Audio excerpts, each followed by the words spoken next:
welcome to Lynn University's chat this evening. The topic being why Lynn. I am so excited to see so many faces here tonight.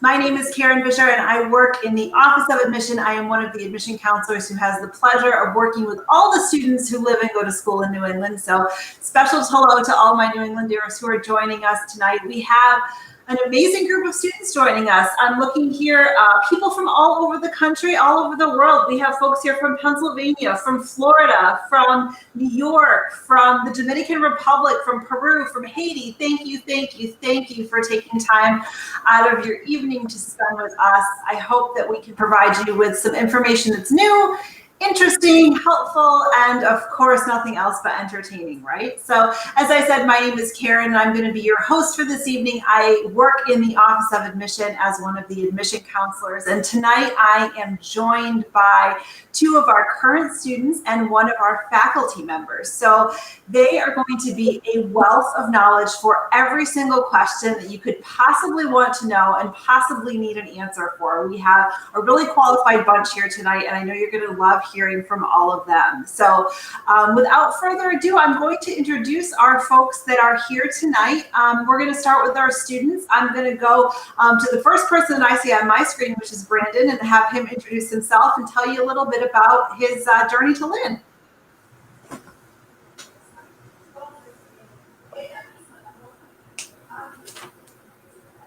Brandon, do you want to say hello and introduce yourself? Looks like we might be having a little technical difficulties with Brandon, so no problem. We will come back to him.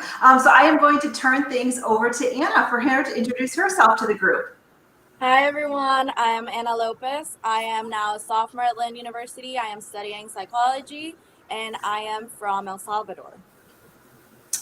Excellent, excellent. I don't think we have Brandon back just yet, so I am going to turn things over to one of our faculty members who has decided to join us this evening, Dr. Paul Gormley.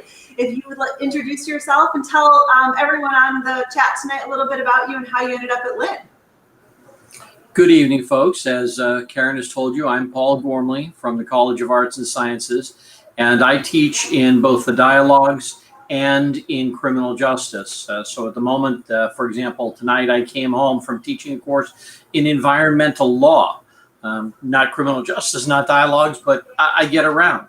I am a transplant from New England, so I know Karen's stomping grounds. And those of you who are from New England, please, I look forward to meeting you. You're going to love it here at Lynn. The weather is fabulous. And for the person or people who are from the Dominican Republic, my wife is a Dominicana, so I consider myself very fortunate. I look forward to meeting you as well. Fantastic, especially for all of our New Englanders tonight. I kind of find it ironic that my beloved Red Sox are actually playing the Marlins as we speak. Fortunately, baseball is a very long game. The Red Sox make things go really, really slowly, so you'll be able to participate in our chat and still have plenty of time to see the Red Sox maybe not do so well tonight, but watch after that we're done this evening. So thanks so much to Anna and Paul for joining us tonight. Like I said, I think you're both a great resource of everything that is Lynn University, how you ended up here, and all that sort of stuff. So before we get started with the chat and with our students asking us questions tonight, the theme of this event tonight is why Lynn. So sort of telling us why you chose Lynn and how you ended up getting here. So we'll start with Anna. As a sophomore, you just made that decision not too long ago, and you've obviously had your first year to reflect on and really decide if this was the right decision for you. So why Lynn for you? Why did you choose Lynn, and how did you end up here? So I come from a really small high school where I got to know all my professors, and I kind of wanted to keep it that way because I work better at a more personalized environment when it comes to education. So definitely Lynn stood out for me in that area, seeing as classrooms are small and faculty is very interactive in their classrooms as well. And definitely I realized that I made the best decision ever. I am in love with all my classes. All my professors that I've had are great, and I don't regret it one bit. I love it. Oh, nothing more satisfying than knowing that you made the absolute right decision for you. So that's fantastic. Sure. So, Dr. Bowley, I think it's just as important to find out where faculty, why they chose Lynn. You know, there are over 3,000 colleges and universities in the United States that you could have taught at any one of them. So why did you choose Lynn, and how did you end up here in South Florida from Massachusetts? Well, I am a fugitive from New England snow. And when I'm not teaching, I like to ride my motorcycle and scuba dive, and I lost more than half of the year to those events with awful things like snow. So why would I ever put up with that again?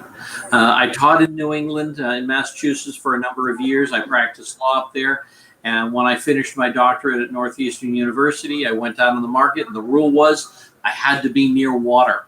In Boca Raton, we absolutely have near water. And we have the ocean. I live 7 miles from the ocean, so it's due east of me. But I also love the housing prices here in South Florida. I have a pool in my backyard, so I'm very close to water. That seems like reason enough for me. It sounds like it's a win-win overall, so that's good. Before we dive into the questions, I think that Brandon has rejoined us, one of our current students here. Yay, you're in, awesome. So before we jump into the questions, I just want to let Brandon introduce himself, tell him a little bit about where he's from and how he got to Lynn and sort of his Lynn story. So Brandon, I will turn it over to you. Hello, everybody. Sorry for the technical difficulties, but I'm back on now. And my name's Brandon Ellis. I'm currently a junior here at Lynn University. I'm on the men's basketball team, and I'm a forensic investigations major, which is really interesting. And I come all the way from Chicago, so I know what it's like to relocate and come to school.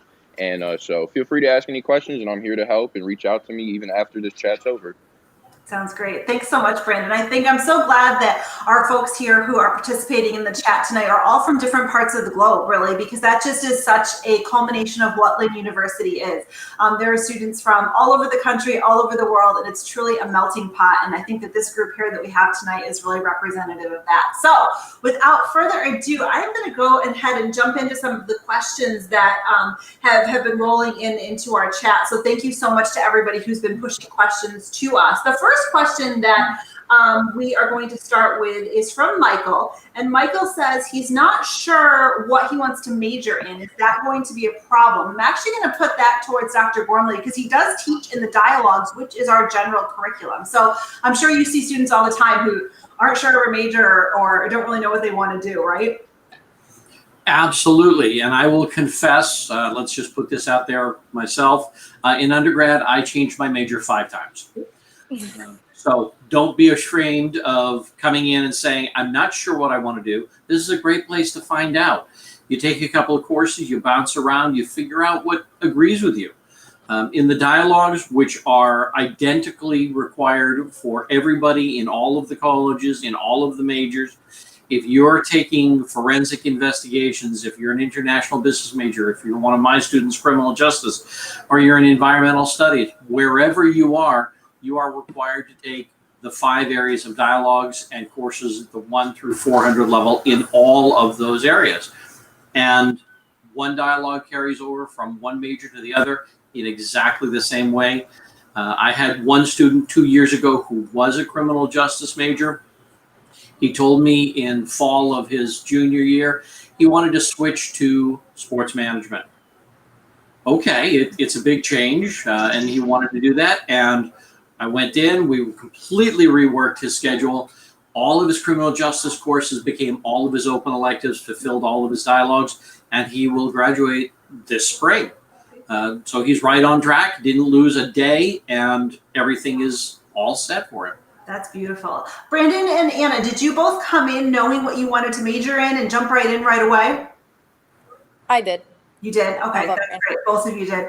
Yep, I did as well. The nice thing about Lynn, and Anna and Brandon, I'm sure, can speak to this, is that when you start as a student, if you know what it is that you want to major in, you're going to start taking those classes right away in the first semester or in your first freshman year, which is really nice. So you kind of get exposed to that stuff right away and don't have to wait till your sophomore or your junior year to sort of jump into your major, which I would assume is that's the best part about going to college is you're picking a major that you're interested in, right?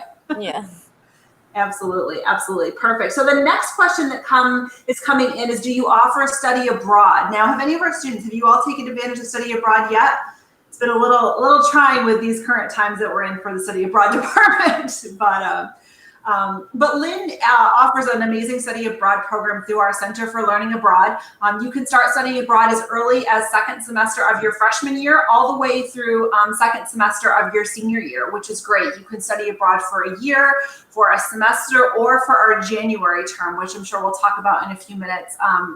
With our study abroad program gives you opportunities to take trips and things like that. But also too, because Lynn is such a global community, even if you don't take advantage of one of our designated study abroad experiences that's offered by the university, you're gonna meet students from all over the country and all over the world. And before you know it, instead of going home to Texas for spring break, your roommates from Spain sounds great for spring break. So Barcelona, here we come, so there's definitely a lot of options to travel and to see the world, which is really great.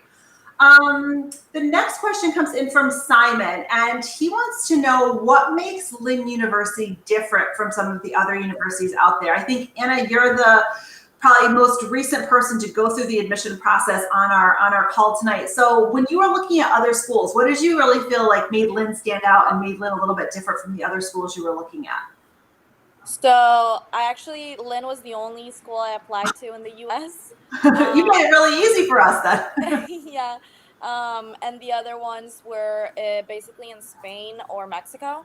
Okay. So what really stood out, as I mentioned before, was the size basically. And I've talked to previous people that graduated from Lynn or were taking classes here.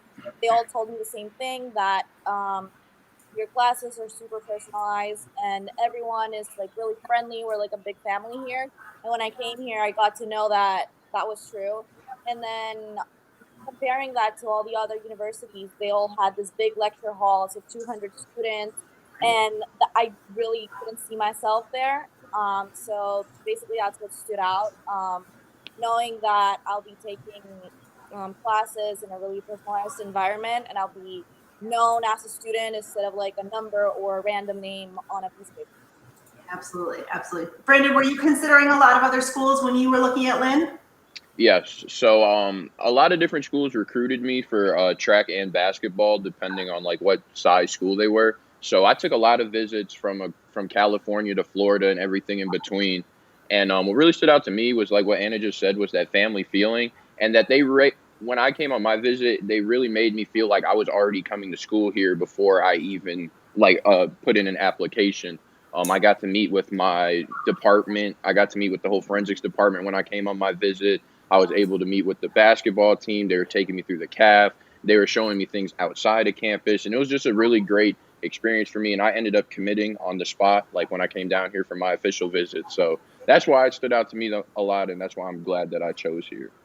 Geez, from an admission counselor perspective, the two of you are like a dream. I'm only looking at when I committed on the spot. I mean, my goodness, I wish everybody would make my job so easy. So that's great. You guys are perfect examples of all that.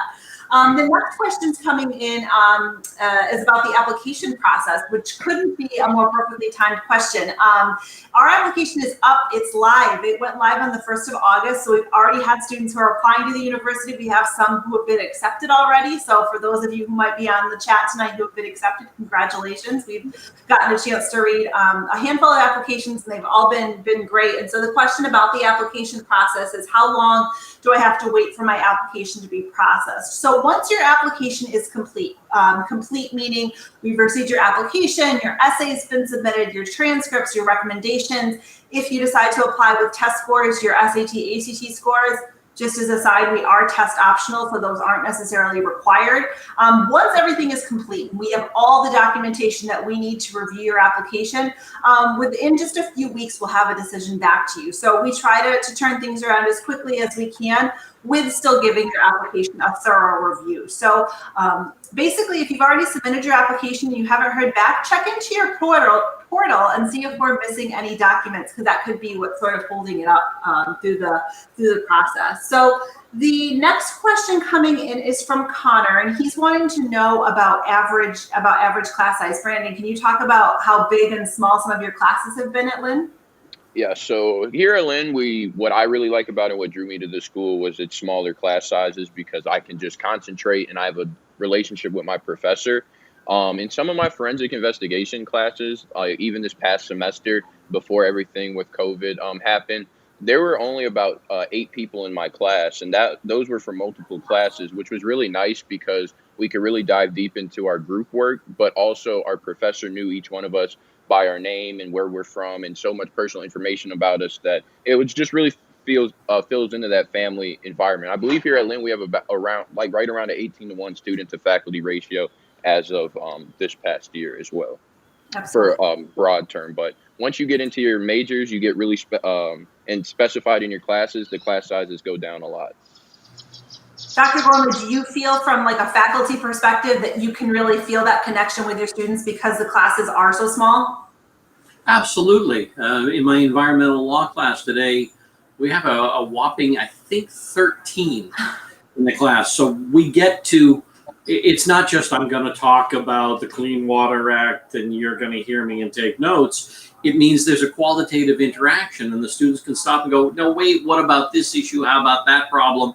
And we can actually dig into it without feeling like, I'm leaving 25 people out of the discussion. There's only 13 of us, 14 including me in the classroom. So it's always that kind of close, intimate discussion where you're understanding and talking about the topics of concern to you. Absolutely. So like it or not, you are involved in the classroom experience at Lynn. So get ready because that's how it goes.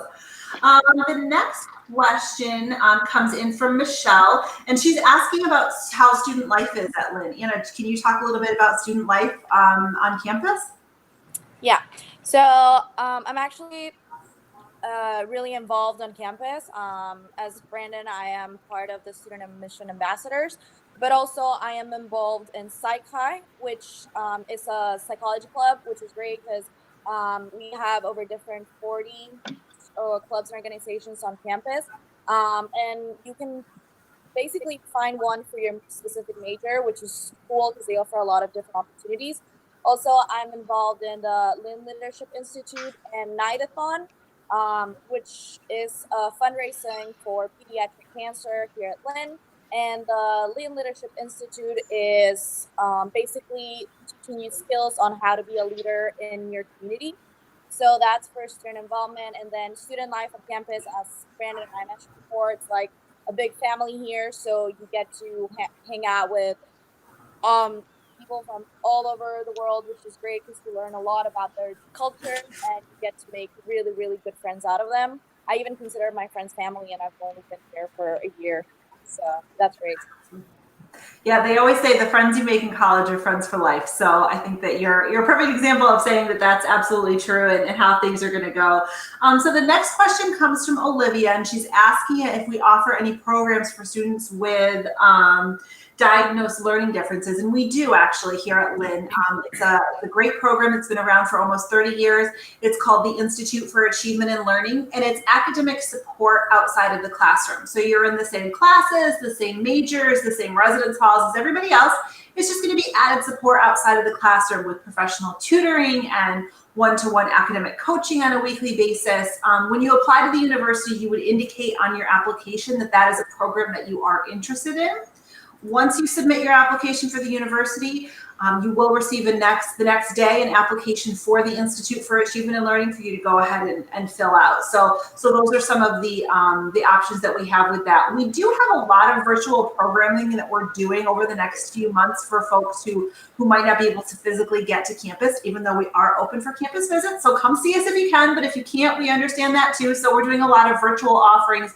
One being a specific session for the Institute for Achievement and Learning. It's in the evening.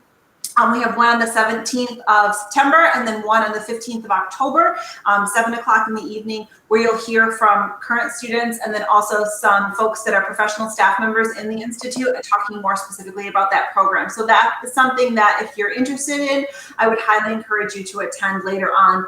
And you can see all the virtual programs that we have coming up on our website at lynn.edu/visit. So it's going to show you all of those programs, which is great. So the next question is, I guess I'll turn this one to Brandon. What does a normal day in terms of like a classroom setting look like for you? You know, you like high school, are you in class from 7:30 to 3:30? You know, how does a day in terms of an academic perspective look for you?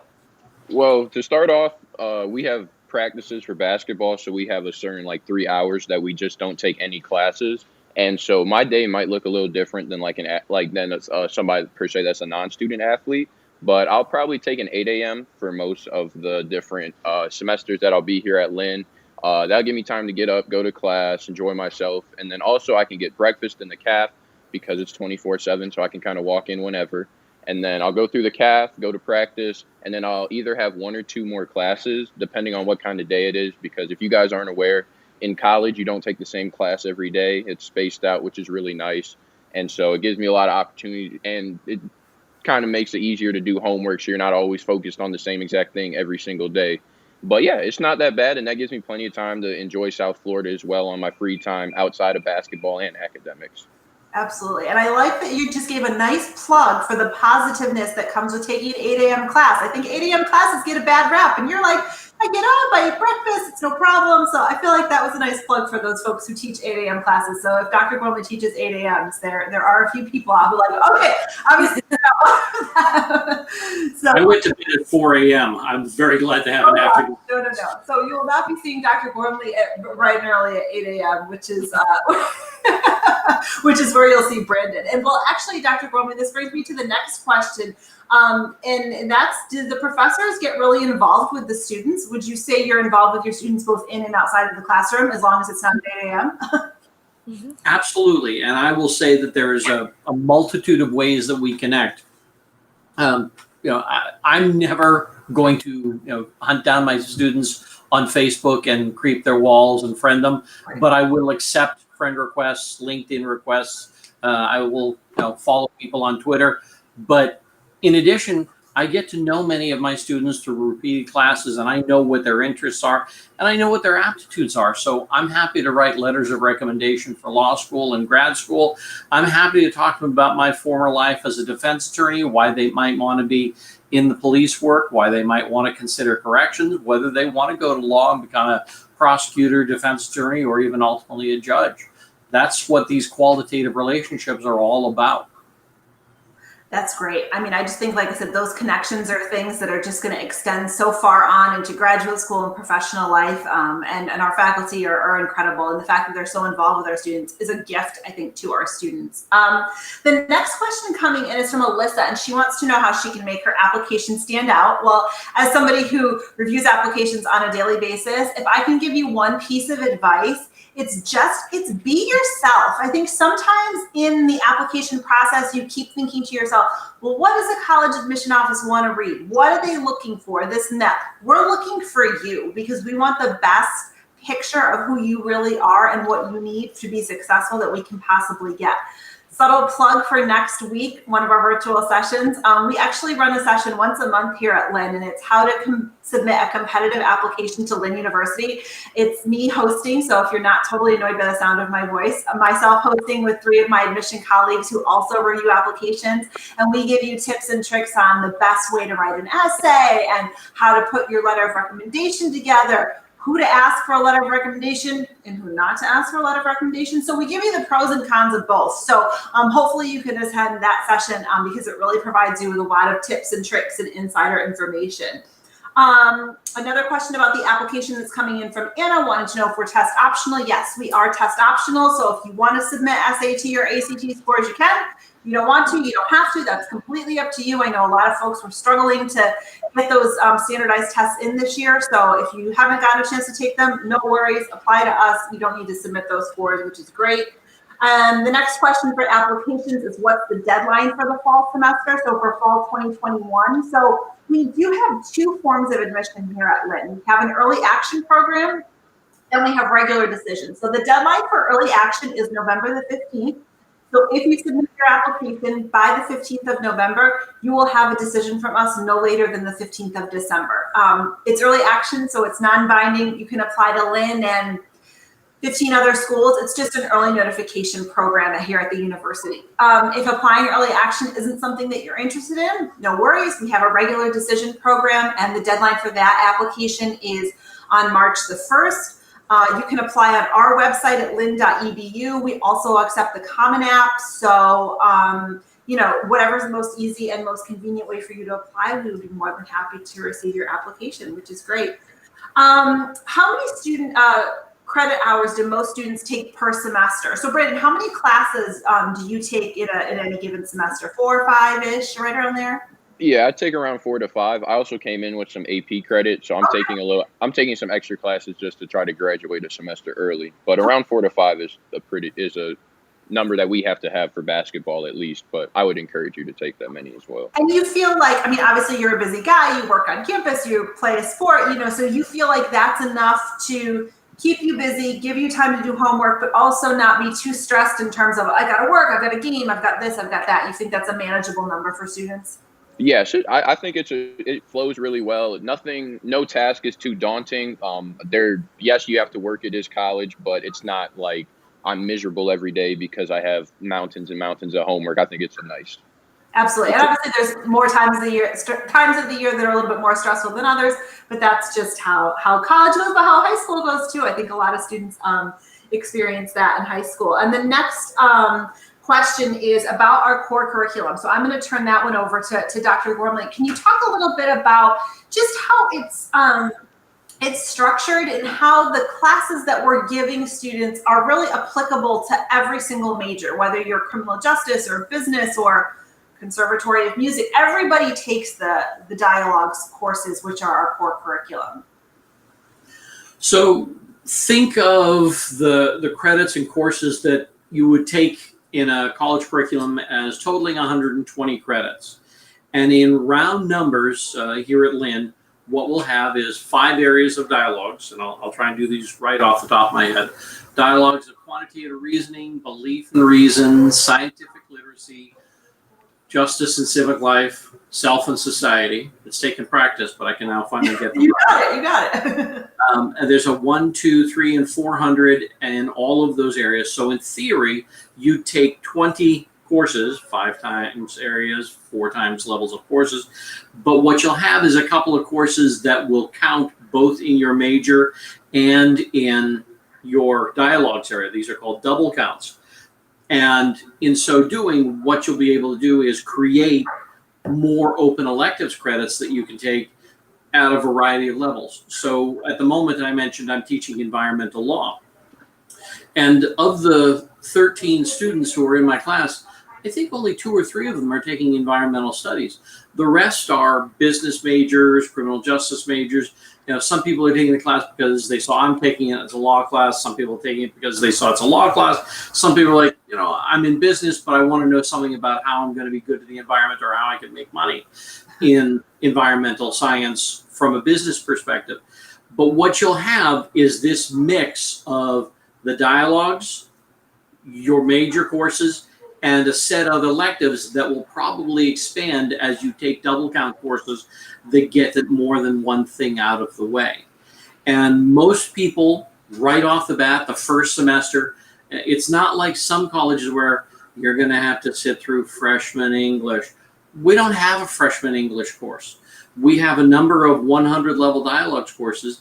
And generally in your first semester, you're taking 1 or 2 courses that are in your major and 1 to 3 courses that are in the dialogues. And there's going to be a mix there depending on your preference of schedule, how many courses you're going to take, whether you're an athlete and have to accommodate practice and strength training times. But we will work it out and we will find a way to get you through in the time that you want to spend successfully with your degree at the other end. There's a group of people who are committed to advising our students, and they do an exceptional job. Yeah, I think that's one thing that's worth mentioning. It might sound a little confusing when Dr. Gormley was talking about, well, this is an elective class and this is a dialogues class and this is a major class. Don't worry, we have an academic advising center staffed with wonderful professional academic advisors who are going to help you and assist in registering for your classes each semester and making sure that you're fulfilling all those buckets that need to be taken. And I think one good point that you made was that each semester you take a mix of classes in your major and then the dialogues, which is nice. You're not ever overwhelmed by all major classes or all dialogues classes or things like that. So Brandon, as a junior, you've taken probably your fair share of dialogues. What has been your favorite one, or at least one that stood out over the last couple of years?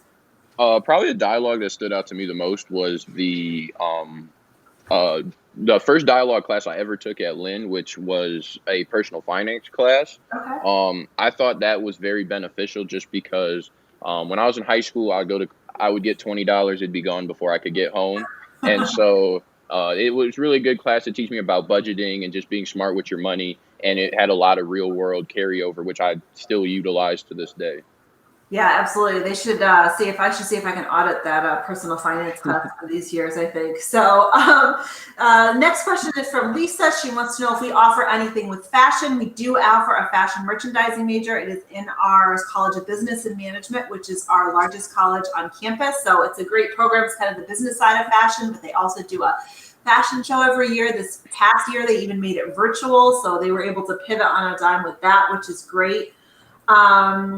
The next question is asking about Greek life. We do have Greek life on campus. We have a couple sororities and a couple fraternities. It's not going to be like Ohio State where you drive into campus and you've got frat row and all the houses and this and that. It's more just another club on campus. Students who are really involved with it really like it, but it's not that every member of our student body is a part of it, but definitely still popular on campus. And I think it's kind of neat that Lynn offers Greek life because sometimes you don't see the smaller schools offering that, so that's really nice. The next question comes in from Valerie, and she's asking if there are a lot of clubs and sports to choose from. Anna, I know you talked about student involvement a little bit earlier. So it seems as though when you were listing some of the things that you were involved in, there are a lot of different things. Do you feel that there's enough to choose from? There's enough different variety of clubs and activities on campus? Yeah, for sure. Definitely, as I mentioned before, I'm involved in 3 different clubs on campus, and they absolutely give me a lot of different skills, and it's great because they don't, for example, in Psych High, it's an academic club, but they also don't only relate to the theory, but they put it into practice.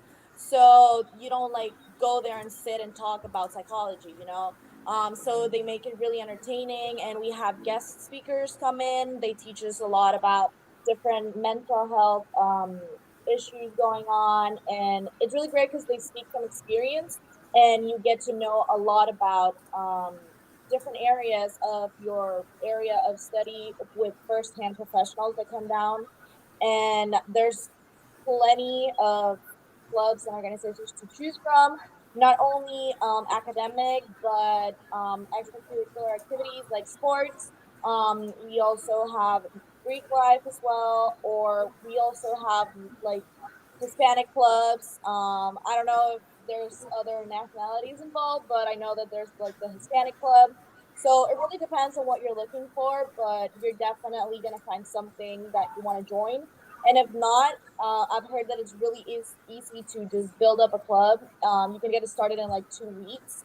So if you're interested in something that is not available, you can just start it up with a couple of friends and get it going. Perfect. Absolutely. So definitely there's a lot to keep you busy when you're not in the classroom, sure. Which is great. The next question that's coming in is from Abigail, and she wants to know what school spirit is like, considering the school is so small. I think Brandon can probably speak to this as a student athlete. Would you say that you're well supported? Would you say that people are all gun-ho, Lynn, go fighting knights type of a situation?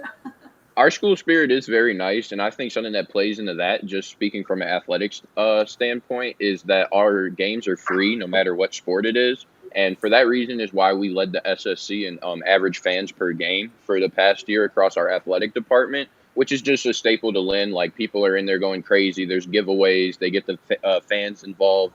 And so even if you don't like a sport, you can go there and get a free shirt, a free water bottle, and then you could leave. So, obviously I'd like you to stay for the game, but there's a lot of stuff for the fans and all that. And the spirit here is great. People wear our colors around. People show up to the games. And then we also see each other outside of Lynn as well.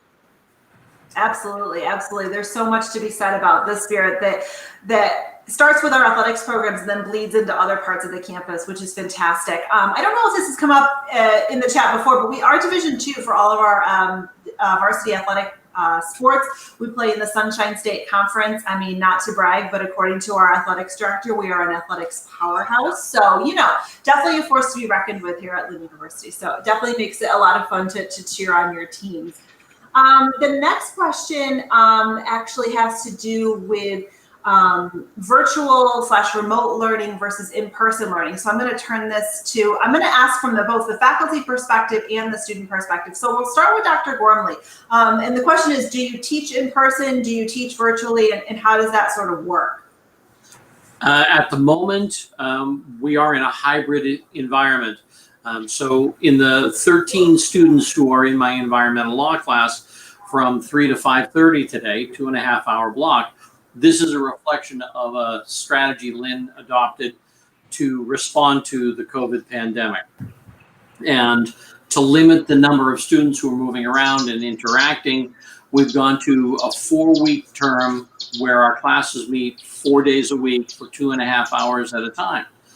And of those students, I have 3 who are following class remotely. So they log in to Zoom, and what I do is I log in as well. And for those 3 students, they are able to participate in the class. They can talk, they can ask questions, they see everything that's happening in the classroom because there's a camera that's mounted in the ceiling and it's pointed at the front of the classroom, which is where I am clicking on a slide presentation and talking about the issues. Today we're talking about the Clean Water Act in interaction with the act that created the FDA, the Food, Drug, and Cosmetic Act of 1908, updated in 1988. That's what they're hearing about and how those laws are still valid, but they're getting the conversation, they're hearing the conversation, they're seeing the slide presentation, we're debating the actions that they can take because they are in class just as much as everybody else. They just happen to be 1 mile or 1,000 miles down the road on Zoom, and it really doesn't matter.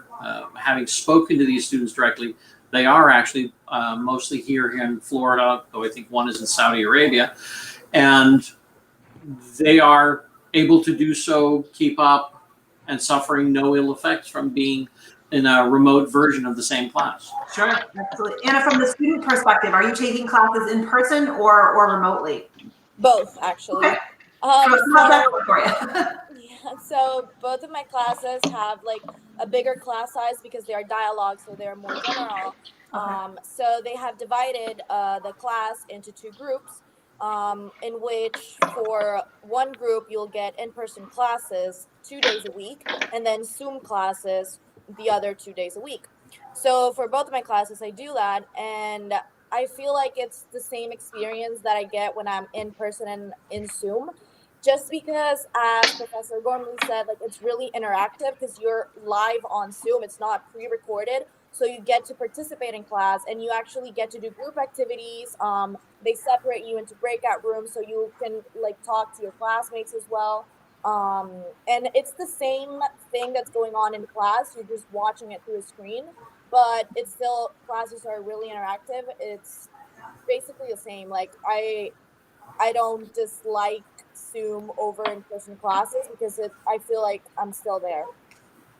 That's perfect. That's perfect. It sounds like it's working well. And I think that our faculty, we knew that we were going to have the remote option and the in-person option really well in advance. So our faculty did a really great job of prepping to make sure that they were ready for both options. And I think that that's really evident from what Anna's saying in the student experience, which is great.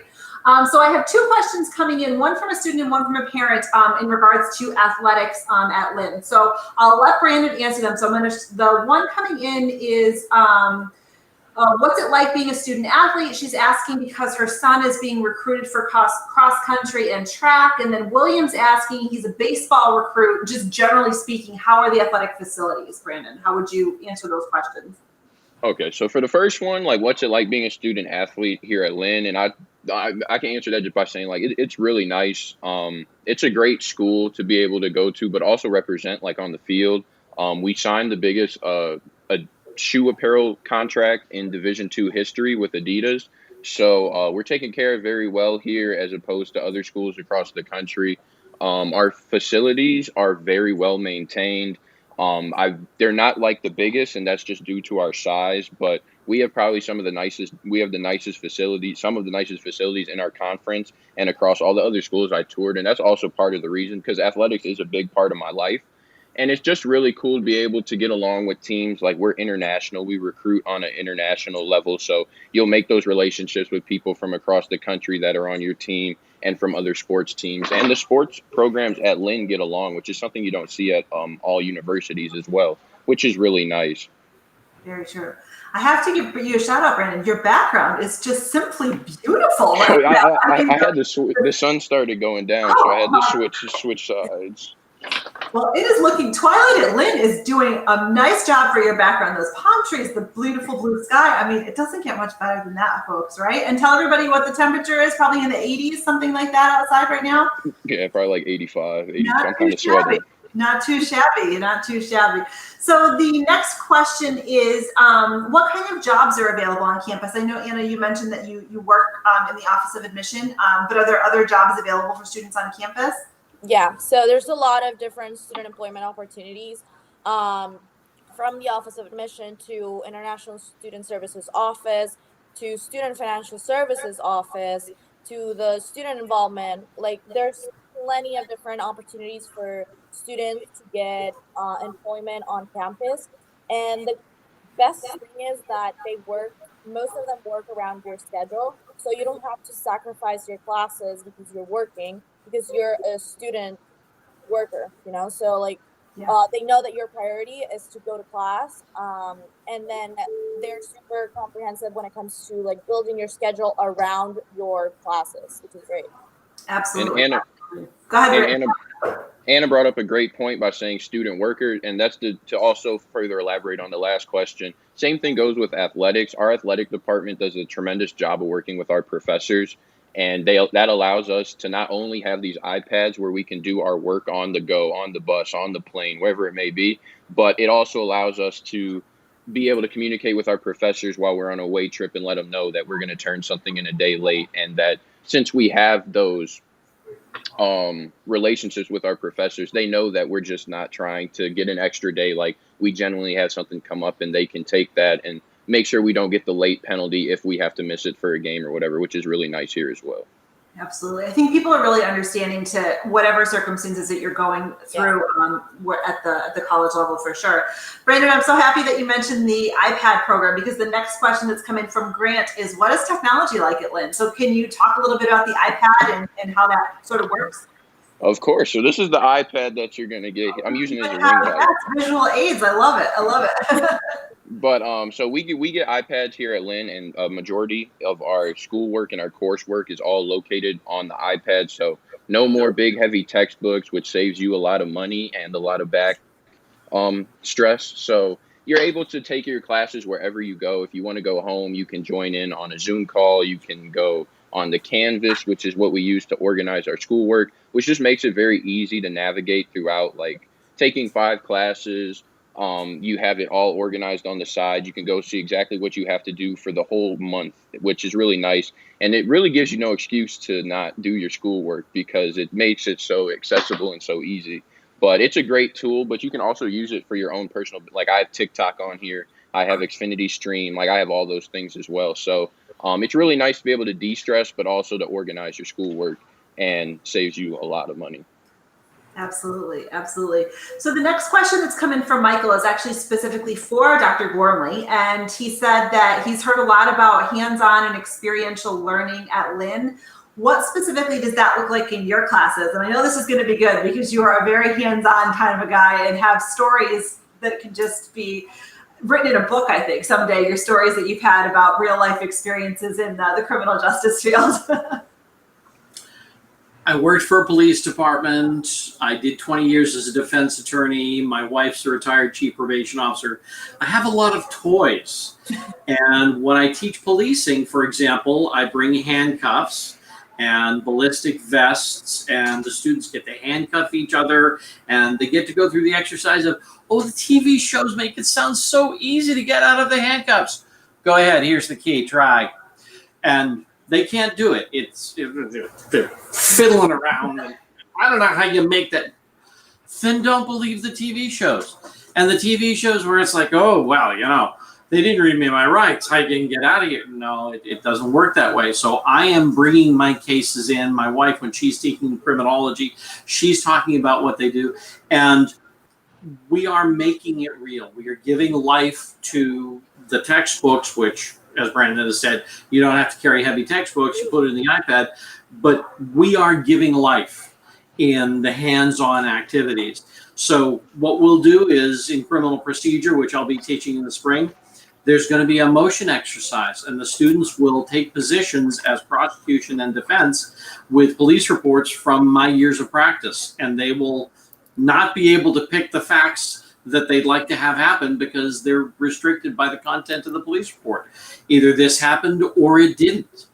I'll give them some latitude, but the reality is they have to argue based on, should this information be kept out and what argument can I make? And the prosecution is going to be, that argument should be failing and the evidence should come in.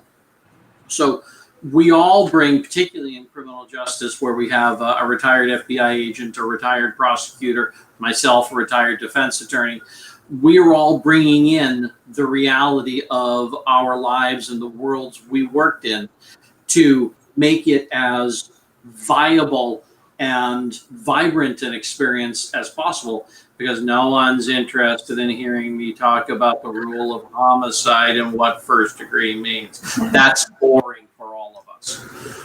Absolutely. And I love that for that class you were just talking about, your textbook is a police report. It does not get much more real than that. So, I mean, if that's not an answer to your question, I don't know what is. Well, and every time I go north, I go to my old defense attorney friends, I get a whole bunch more police reports. Oh, get all the new ones in. Yeah, absolutely. Absolutely. So another question that came in was how's the criminal justice major? I mean, to me, that sounds pretty good. I mean, I never got to take a criminal justice class in college, but if I get to work on trying to get out of handcuffs and use actual police reports for my textbooks, I mean, sign me up. That sounds pretty good. Another question that came in was about asking if we had a cybersecurity program, and we do. It's actually one of our newer programs in our College of Business. That is a program that is growing by leaps and bounds at colleges and universities all across the country. Both cybersecurity and data analytics, there's more jobs than there are people to fill them. So if you're looking for a major that is going to provide you job security, those are the areas that you want to get into. There's not one thing in this world that's not touched by some sort of cybersecurity type of a situation. So if that's a major that you're interested in, Lynn is definitely the place for that. Like I said, it's in the College of Business. They have a mandatory internship program, so you're going to get a lot of experience. So definitely a great program to get into. The next question comes in from Kai, and it says, how long did you have to be at the university before you got a campus job? So Anna, you're a sophomore, and you've been working on campus pretty much since the beginning of arrival. Is that correct? Yeah. So did you just jump right in right away, or was there ever any time that you weren't employed by the university? I actually started working my second month here. Okay. Yeah. So as soon as I came in, I knew that I wanted to work. That was like something that I knew before even getting here to Lynn. So even before coming, I checked out the jobs that were available on campus. You can do that through the MyLynn app. And then I started searching for new jobs and building up my resume. So when I came here, I had everything already set. I just sent my resume and applied to the jobs that I was interested in. And the interviews started like the first 2 weeks of September. And yeah, like you can start right away if that's what you want. Just, I would recommend that you like have everything organized and ready and your mind set in what specific job you want to do. So that it's easier for you to just go to those specific interviews rather than having like a long process, and maybe that will like lower your chances of actually getting the job that you want. Sure. And like you said, I think it's a great idea to sort of pre-screen what's available before you even apply, so you know what to look forward to. So the next question is actually coming in specifically for Anna, and the student's asking, what's it like to live in the dorms on campus? Obviously, we can see your in your residence hall with some nice decorations in the back of the wall, I might say. What is it like living in the residence halls? So we have two different types of residence halls. I've lived in both of them. So my first year, I lived in the doubles with the community bathroom, and I actually had like a really good experience. I didn't know my roommate before coming here. But what's really great is that for every type of residence hall here at Lynn, before you get your residence hall, you submit a residence form, which basically talks about what your living style is. And what Lynn does is that in order to reduce the conflicts with your roommate, if you don't know them before, they actually match you with someone that lives in a similar way as you do. So with my roommate, she was from Philadelphia, and we had no issues whatsoever. And my second semester, I actually changed dorms just because I wanted to move in with one of my best friends that I made here, and she had a space available, so it was really good. It was convenient, and you can do that as well. Like if you already know someone that's coming in and you want to be together, you can just request them as roommates. And then for this year, I'm actually living in a triple bedroom with a private bathroom inside. And the bonus side is that because of COVID happening, we only get two roommates instead of three. So we got this room for three, just for two of us. And it's actually really great because you're living on campus. Class is a 5 minute walk away. So you get the CAF that's available for you, and all these other resources like study halls, the library, that are like a 5 minute walk from your dorm, which is great. I'm glad you mentioned about living in a triple and things like that, because the next question is how big are the dorm rooms? I mean, are they ever big enough? I don't know. But some of yours might be. I don't know. So I can answer this one. I'm on the basketball team, and I spent my first 2 years in EML, which is our residence hall, which is what Anna was talking about, which is normally 3 people with a private bath. And I'm 6'3", my roommate was 6'10", and my other roommate was 6 foot, and all 3 of us lived in there perfectly fine. And so I think that just shows how big they are. And right now I'm in DeHornley, and me and my roommate are the same height, and that's the 2-person with a community bath. And we have more than enough room. We both have 40-inch plus TVs in our room, each on each side. So the dorms are very spacious here. Yeah. Glad you mentioned the TV size. I get that question all the time: is what size TV is going to work and it's going to be good? So now I'm going to remember that 40-inch for all the students who ask those questions in the fall semester. Oh, his TV's 55. Mine's just 40. So that works too. Perfect. We have a student who's asking about the residency requirements on campus, and yes, you do have to live on campus as a freshman, which wouldn't you all say is probably for the best, just because it's all the freshmen. Yeah, you're both not famously, because everybody's sort of doing that, which is great. And the next question about residence halls, I just lost it right here. Oh, can you have a car on campus? Yes, you can have a car on campus all 4 years. Do either of you have a vehicle on campus? Yeah. I do. And parking is free. You just go to the security shack and they'll register that for you, so you don't have to run into those big like $300, $400, $500 parking passes. You just need to get a sticker that'll open the gates all around the campus, and you're good to go. Easy enough. Yeah, absolutely. The next question coming in is asking, is it possible to a double major? And they're specifically asking about criminal justice and political science. So I will turn that over to Dr. Gormley, because I know that he'll be able to answer that no problem. Yes, you can, but I will tell you candidly, I don't recommend it. Okay, fair enough.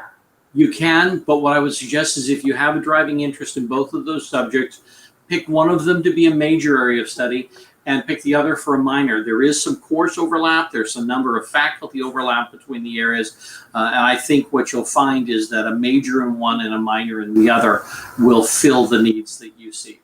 Sure. And if you do want to hear specifically about criminal justice and political science, funny enough, Dr. Gormley and I actually run a virtual session about that. Imagine that, us offering a virtual session. It's actually coming up. Well, I say coming up on November the 18th. That seems so far away, but I trust it will be here. It's like 8 weeks away. It's a Wednesday around 6 o'clock, same time as this event. And Dr. Gormley and I are there answering all of your specific criminal justice and political science questions. We have some current students who are there talking about their experiences too. So if you want more specific information, and I know we had a student ask a couple minutes ago about the criminal justice program, all those students, please come to those sessions. Dr. Gormley and I are a good time talking about the criminal justice and political science program. So definitely sign up for that. And we also have a lot of other individual and major programs that are coming up through November and October: criminal justice, business, psychology. So if you're interested in specific majors, we can talk to you about that as well. Also, too, we have a preview Lynn Day coming up in October, and that's going to be virtual as well. That's a great event because you'll learn a lot of general information about Lynn, but then we have breakout rooms that, again, you can go based on your specific major. And Dr. Gormley and I seem to be the dream team for criminal justice and political science, and so we'll be running that session as well. Brendan and Anna, I'm sure, will be involved in that session. So if you want to see their smiling faces again, you can join us on the 12th of October, which again will be here. The 10th of October. I'm so sorry, the 10th. Please disregard my 12th. It is the 10th of October. We're looking forward to a good event for that. For the next question is coming in from Joseph, and he's asking, is making new friends and meeting new people on campus difficult? I don't think No. so at all. Lynn puts in, we do the first 40, which is for the first 40 days here at Lynn. There's a different activity going on every day. So that's a great way to find people that have similar interests to you. And then the cool thing about Lynn being a smaller school is once you make friends with one person, you get put into their friend group, and then you can kind of move around and make your friends as you go through that. Obviously, playing sports, I came in with already 14 people I was required to see every day, so I befriended them with no problems. But there's a tremendous amount of things to do around Lynn and also just around South Florida. It's a very popular area in terms of tourism and just the country. So if there's something you like to do and have interest, you'll probably be able to find somebody else out that's doing that on campus and even off. Absolutely. And the beauty of coming to college is that everybody is in the same boat. We're all starting fresh, so whether you're a new faculty member or a new staff member like I was when I started at Lynn, or a new student, everybody's in the same boat, and we're all starting the same way. So everybody is looking to meet new people and expose themselves. So we have time for one more question here, and I have to give a big shout out to the student who asked this, because they're really keeping in the theme with the theme of the program as to why Lynn. And the last question that we're going to go to is, why should I apply here to Lynn University? And I know we lost Brandon a little bit in the beginning, so Anna already got to answer the why Lynn question, but why should any student who's on the chat tonight apply to Lynn, Brandon? Why do you think they should apply? I think people should apply to Lynn because it's just it allows you to get the best out of everything that I was looking for in school. And now that might be different for you. I personally have 3 aspects of my life that I take my pride in. And that's my academics, my athletics, and my social life. I like doing things for my own enjoyment. I fish, I golf, I do all that kind of stuff. I like forensics. Going to class is very interesting. I made good relationships with professors like Dr. and all that. So I love the academic side, and I also like the athletic side. So it allowed me to take all 3 of those different areas and kind of grow and mature in each one. And that's part of the reason. That's why I would tell somebody, if this was an in-person visit or even now, to apply to Lynn, because it gives you the freedom to live your life how you want to do it, and it gives you control of what you're learning. We come in and we take classes within our major for our first year, so you can right off the bat see if that's something you want to do. You don't have to wait 2-3 years down the line to be like, man, this is not it. I don't want to do this. Yeah, this is not going to work. Yeah, so I just really like the freedom and the power that they give you over your own life here. Absolutely. So that's why I would apply to Lynn, and Absolutely. that's why I'm still at Lynn. And that's why you're here, which is fantastic. Dr. Gormley, can you add anything from a faculty perspective of why you think a student should apply to Lynn? Actually, I'll be more direct. My daughter is finishing her master's right now and did her undergrad, so I'm not just faculty, I'm a Lynn parent. And I was thrilled to see my daughter come here to Lynn when we moved down from the Northeast. And she made very close friends, and it helped her get a job when she was in her senior year. And that job provided the springboard to getting a professional job that is in her field of study. So why Lynn? Because you're going to build the connections that last your entire life here. You're going to meet faculty, and you're going to be able to reach out to them and say, I've got a question, I've got a problem, do you know someone who can help? And we will. And we've got the ability and the desire and the will to maintain the connections that will help you be successful going forward for years to come. Absolutely. Couldn't have put it better myself. I think that's great. And we did have one last question from Olivia. She's asking if there's a way to get in contact with Anna or Brendan or Dr. Gormley after the event. And we're going to put their email addresses out for you guys. So if you have any questions, you can reach out to any of our folks here who were here tonight, myself included. If you're interested in hearing more or talking to us or anything like that. So that is going to wrap up our chat for this evening. Thank you all so much for joining us. I know there's a lot of virtual programming out there. I've mentioned about 1 million that we offer. So we really appreciate you taking the time and spending an hour of your evening with us. I want to thank Brendan and Anna so much for joining us today. From the student perspective, they provide invaluable information based on their experiences and everything like that. And then of course, Dr. Gormley, who probably, if you had class until 5:30, ran pretty quickly from one to another. So thanks for fitting us into your schedule. Like I said, to those Red Sox fans out there, the game is still going on. You missed nothing. Now we can all go have the rest of our evenings to relax and enjoy. Thank you so much for joining us. I hope that we see you in the future for our preview day or for any of our other academic sessions that are coming up over the next couple of months. Just check us out at lynn.edu/visit and you can see all the programming. And for those of you who are looking to get into the application process, like I said, the application is up. It is live. I am reviewing applications every single day and I can't wait to review yours. You can apply through our website at lynn.edu, through the Common App. Go ahead and apply in any way that you see fit. And like I said, once the application is complete, we will review it thoroughly and get a decision to you as soon as possible. So that is all we have for you this evening. Thank you so much. Stay safe, be well. On top of the entire Office of Admission, thank you for joining us tonight. Have a good evening. Bye. Bye-bye. See you guys.